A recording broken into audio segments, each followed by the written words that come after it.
अस्सलामु अलैकुम व रहमतुल्लाहि व बरकातुहू। मजलिस इत्तेहादुल मुस्लिमीन के जिम्मेदार इमरान हुसैन साहब, सदर शहर जहीरुद्दीन शेख साहब, सोहेल साहब जो मेयर के कैंडिडेट हैं, और मजलिस इत्तेहादुल मुस्लिमीन की जानिब से बुरहानपुर में 14 उम्मीदवार मजलिस इत्तेहादुल मुस्लिमीन के इंतखाबात में हैं, जिसमें वार्ड नंबर 2 से रफीक अहमद साहब, वार्ड नंबर 4 से संगीता बाई तापड़े हमारी बहन, वार्ड नंबर 12 से नजमा बानू साहिबा, वार्ड नंबर 15 से फहमीदा बी साहिबा, वार्ड नंबर 18 से जहीरुद्दीन शेख साहब, 19 से रहीमुल्लाह साहब, 23 से फरजाना बेगम साहिबा, 24 से अफसाना बानो साहिबा, 25 से मुमताज हुसैन, 29 से परवीन बानो साहिबा, 31 से शबाना बेगम, 32 से मोहम्मद सुल्तान, 33 से राना बेगम और वार्ड नंबर 39 से अनीस रहमान साहब। मैं आपसे अपील करने आया हूं कि 6 तारीख के दिन आप तमाम लोग मजलिस इत्तेहादुल मुस्लिमीन के हक में अपने वोट देकर मजलिस की क़ियादत को बुरहानपुर में कामयाब करिए और यहाँ से मजलिस इत्तेहादुल मुस्लिमीन की आपकी एक लीडरशिप को पैदा करिए। मैं आपका बेहद शुक्रगुजार हूँ कि आपने अपना कीमती वक्त निकालकर आज के इस जलसे में शिरकत की। आपका ये जोश, वलवला और आपकी मोहब्बत देखकर मेरे पास अल्फाज नहीं है कि मैं कैसे आपका शुक्रिया अदा करूं। मैं सिर्फ आपसे इतना अर्ज करना चाहूंगा कि आप 6 जुलाई को इसी तरह, इसी जोश और जज्बे को बरकरार रखते हुए आप मजलिस के उम्मीदवारों को कामयाब करिए। मजलिस का इंतखाबी निशान पतंग का निशान है। ये मेरी खुशकिस्मती है कि मैं बुरहानपुर को आने का अल्लाह ने मुझे मौका दिया। ये वो सरजमीन जिसको हजरत बुरहानुद्दीन गरीब रहमतुल्लाह अलैह के नाम से मंसूब किया गया, ये वो बुरहानपुर की सरजमीन जहां पर काला ताजमहल भी है और मौजूदा ताजमहल का डिजाइन भी यहीं पर बनाया गया था। यह औलिया अल्लाह की सरजमीन है, तौहीद परस्तों की सरजमीन है। मैं आप तमाम को दिल की गहराइयों से सलाम करता हूं।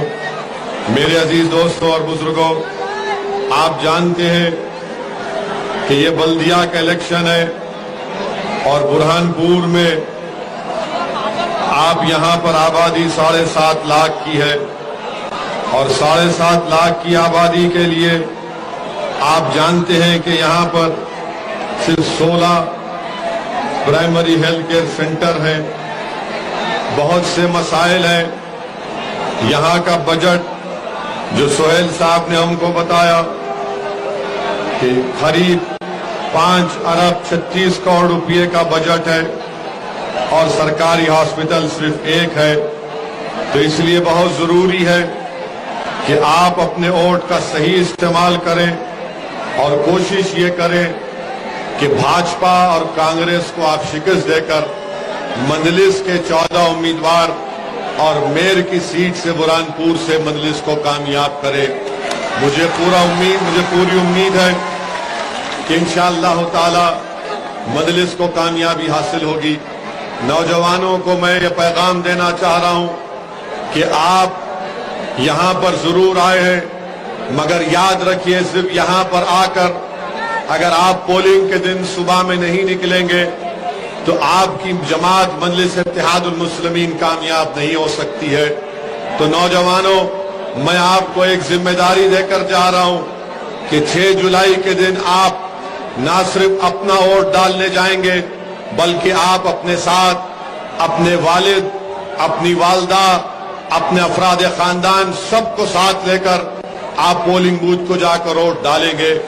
आप जाएंगे ना वोट डालने?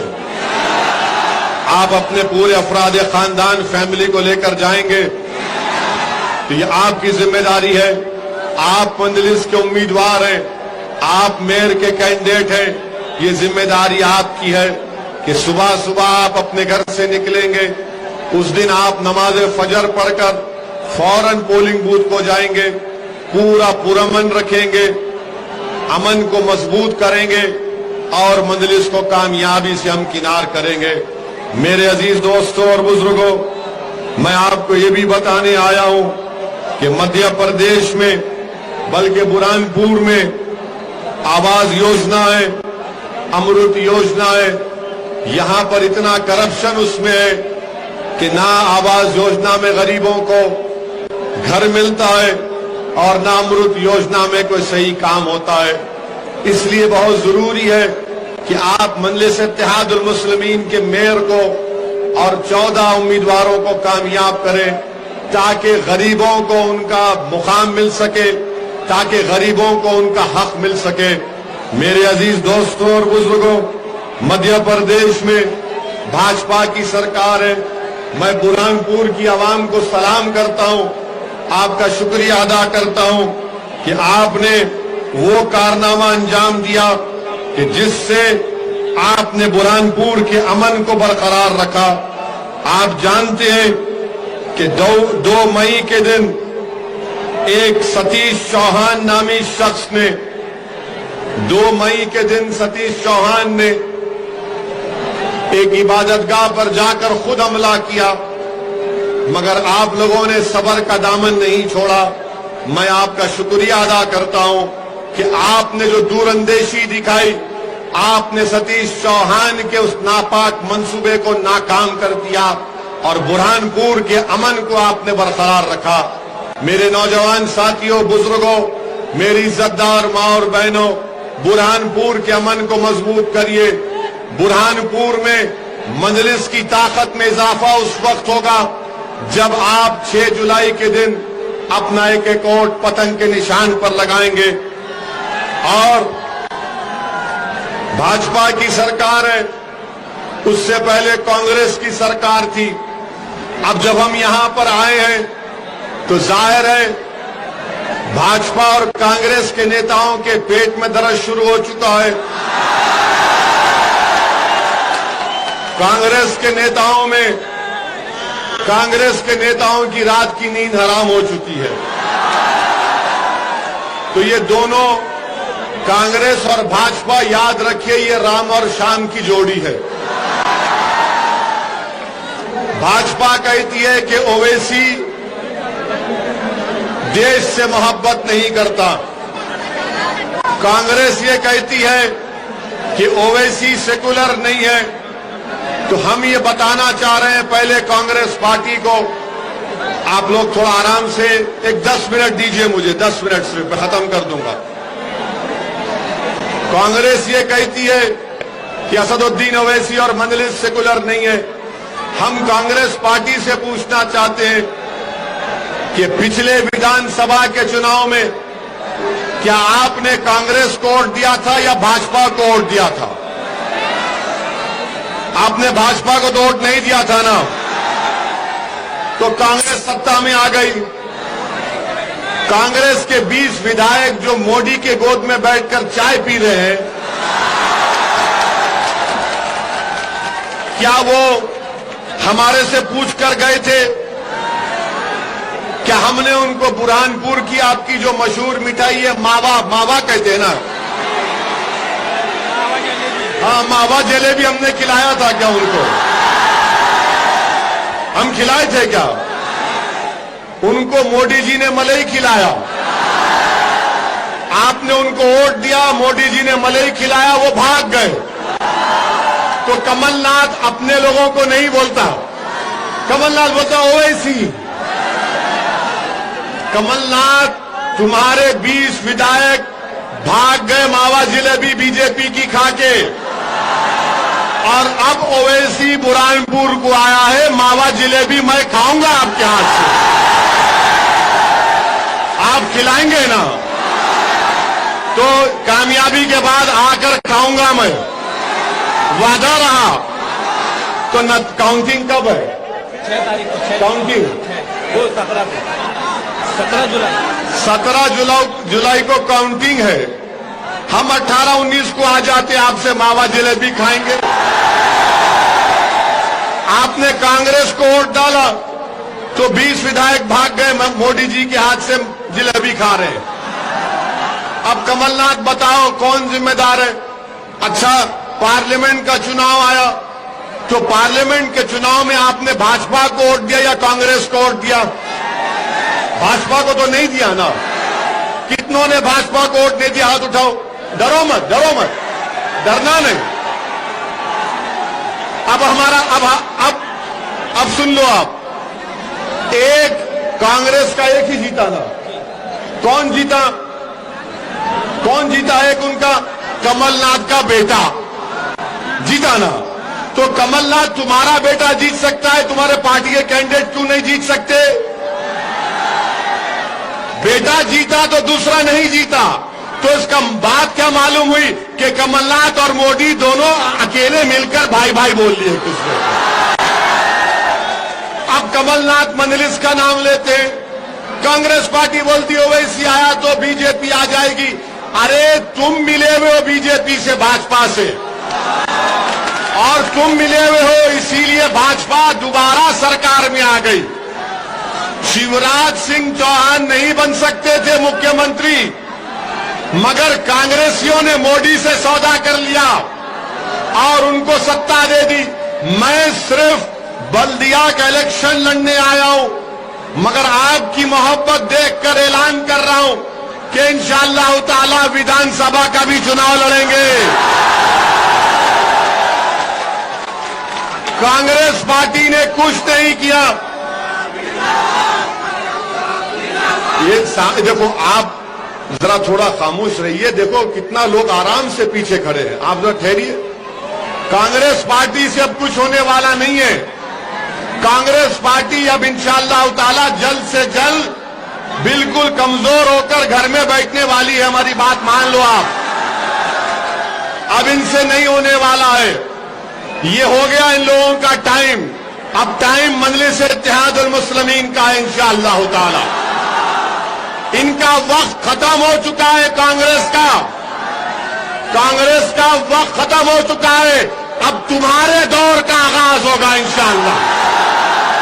अब इन नौजवानों की दौर का आगाज होगा। और आप हमारी बात याद रख लो। शायद कोई इसको गलत समझे, मगर हम में और आप में इतनी ताकत नहीं है कि आप किसी पार्टी को सत्ता में आने से रोक सकते हैं। आप में इतनी ताकत है कि आप अपने वोटों से अपने कैंडिडेट्स को कामयाब कर सकते हैं, जो जीतने के बाद आपकी आवाज बनेंगे, आपकी तकालीफ को उठाएंगे, जुल्म के खिलाफ आवाज बुलंद करेंगे, लोकतंत्र और जमहूरियत के दायरे में रहकर जमहूरियत को मजबूत करेंगे, नौजवानों की तकलीफ को समझकर जिस जगह पर उसकी आवाज को उठाना है आवाज को उठाएंगे। ये काम मजलिस इत्तेहादुल मुस्लिमीन कर रही है। अब आ जाइए भाजपा पर। तो जब भाजपा पर आते हैं तो मोदी का नाम लेना पड़ेगा। अच्छा, अब आप बताओ, क्या पेट्रोल की कीमत बढ़ी? डीजल की बढ़ी? आपको तकलीफ हुई? नौकरी मिली? बेरोजगारी बढ़ी? कीमतें बढ़ी? अब भाजपा से पूछो आप, अरे इसका जिम्मेदार तो मुख्यमंत्री और मोदी जी हैं, तो बोलेंगे नहीं, इसका जिम्मेदार औरंगजेब है, अकबर है। ये बात नहीं बोलेंगे कि नौकरी क्यों नहीं मिल रही, ये बात नहीं बोलेंगे पेट्रोल डीजल क्यों बढ़ गया। मैं अभी, हम जो वहां से कहां से आ रहे हैं, हाँ खंडवा से आ रहे, वहां पर मैंने कहा कि शायद ताजमहल बनाकर गलती की। ताजमहल नहीं बनाकर वो पैसे उठाकर रखे कि 2014 में मोदी जी आ रहे, आप बनाइए ताजमहल। आने नौकरी की बात। अच्छा, और एक सुनो, कल से अस्पताल में जाएंगे तो बिल बढ़ गया, जीएसटी अस्पताल पे बढ़ गया। मोदी जी आप ना जिंदा रहने दे रहे, ना बीमार का इलाज होने दे रहे। बताइए क्या करेंगे आप? कपड़े कीमती हो गए। मोदी जी से पूछे, मोदी जी कपड़े कीमती हो गए, बोले क्या कोई बात नहीं है। हाँ हाँ हाँ, तो अस्पताल की कीमतों में इजाफा, कपड़ों में इजाफा, हर चीज में इजाफा, मगर भाजपा क्या बोलती? मुगल जिम्मेदार है। अरे नौकरी दो तो बोलेंगे नहीं, बुरहानपुर का नाम बदल देंगे। ये भाजपा की पॉलिसी। और दूसरी बात आप जानते हैं, मैं भाजपा के नेता से और मध्य प्रदेश के मुख्यमंत्री से बोलना चाह रहा हूं, आपने जो धर्म तब्दीली का कानून बनाया वो संविधान के खिलाफ है, वो संविधान के खिलाफ है। इसलिए कि डिंडोरी गांव में आरिफ और साक्षी ने शादी की तो डिंडोरी के कलेक्टर ने आसिफ के घर को तोड़ दिया। आप बताओ मुख्यमंत्री, अगर कोई बालिग लड़का और लड़की है, क्या वो अपने पसंद से शादी नहीं कर सकते? अरे कोई मोहब्बत करे तो आप कबाब में हड्डी क्यों बन रहे? मोदी जी और पृथ्वीराज जी, आपने गाना नहीं सुना, जब प्यार किया तो डरना क्या? अरे आप प्यार करने वालों के खिलाफ क्यों हैं? आप भी करो प्यार, जनता से करो, गरीब से करो, जो गरीब पिस रहा है भारत में। इसकी फिक्र नहीं है मोदी जी को और यहां के मुख्यमंत्री को। आप जानते मेरे अजीज दोस्तों कि मध्य प्रदेश में पहली जमात से 5वीं जमात तक, क्लास 1 से क्लास 5 तक 58,817 बच्चे पढ़ते हैं। 12वीं जमात में आते आते 38,000 हो जाते हैं। तो मालूम हुआ कि 80% मुसलमानों के बच्चे मध्य प्रदेश में 10वीं जमात मुकम्मल नहीं करते। बताओ कमलनाथ, बताओ मध्य प्रदेश के मुख्यमंत्री, मैं जिम्मेदार हूं या तुम लोग जिम्मेदार हो जो मुसलमान बच्चों को 80% मुस्लिम बच्चे मध्य प्रदेश में 10th क्लास कंप्लीट नहीं करते। मेरे अजीज दोस्तों और बुजुर्गों, मुसलमानों को तालीम चाहिए, मुसलमानों को ताकत चाहिए, मुसलमानों को सब चीज चाहिए जो सबको मिलती है। ये लड़ाई मजलिस इत्तेहादुल मुस्लिमीन की लड़ाई है। मेरे अजीज दोस्तों और बुजुर्गों, वहीं पर आप देखते हैं, आपको मालूम कि बनवरलाल जैन कौन थे? बनवरलाल जैन को मध्य प्रदेश में मारा गया, खूब पीटा गया इस शक पर कि वो मुसलमान थे और बनवरलाल जैन की मौत हो गई। बताओ मुख्यमंत्री, मारने वालों का तुमने घर तोड़ा, पृथ्वीराज शिवराज तुमने घर तोड़ा। जो बनवरलाल जैन को मारा, वीडियो बनाया, वो बीजेपी के कॉरपोरेटर का पति था। बताओ भाजपा वालों, बनवरलाल जैन को मारने वाले का घर तुमने तोड़ा नहीं तोड़ा? तुम गरीबों का, कमजोरों का घर तोड़ते हो। अरे तुम सत्ता में हो तो कमजोर पर जुल्म करके तुम ताकतवर नहीं बल्कि तुम बुज़दिल हो, बुज़दिल ही रहोगे इंशाअल्लाह। मेरे अजीज दोस्तों और बुजुर्गों, यहां पर एक भाजपा के नेता हैं जो कह रहे हैं कि जो मिलिट्री में 4 साल नौकरी कर लेगा उसके बाद उसको भाजपा के दफ्तर में चपरासी की नौकरी देंगे। अरे जो मिलिट्री में जाता है, आर्मी में, वो देश की सेवा करने जाता है। देश के प्रधानमंत्री देश के नौजवानों को चौकीदार बनाना चाहते हैं, उनको नौकरी नहीं देना चाहते। बहरहाल मेरे अजीज दोस्तों और बुजुर्गों, 6 जुलाई को आप पतंग के निशान पर वोट लगाएंगे? क्या बुरहानपुर की फिजाओं में पतंग नजर आएगी? आप डालकर सबको कर कर कर कर कर कर कर 6 जुलाई को हर घर पर पतंग नजर आना। लोग बोलना कि बुरहानपुर के आसमानों में सिर्फ एक इनकलाब बरपा हो चुका है। हर जगह पर पतंग पतंग पतंग पतंग होना चाहिए। तो आप तमाम का बेहद शुक्रिया। पूरा मन तरीके से जाइए और 17 जुलाई के बाद आऊंगा, मावा जिलेबी खिलाएंगे, मावा जिलेबी खिलाएंगे। शुक्रिया, अल्लाह सलामत रखे आपको। नारे तकबीर।